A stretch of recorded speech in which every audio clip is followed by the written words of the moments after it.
hualim zerana Manau mal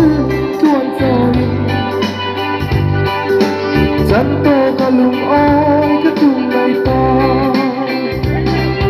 Kapi izuna mo kalawaya Say te tsau ruang kan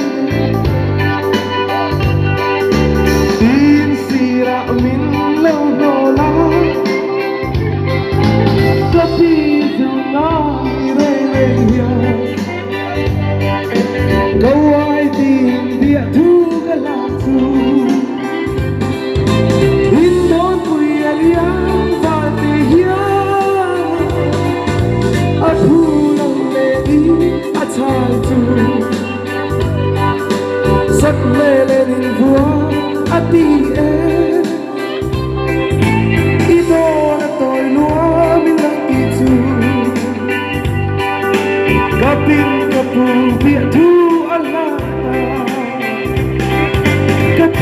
Izuna mo kalaway.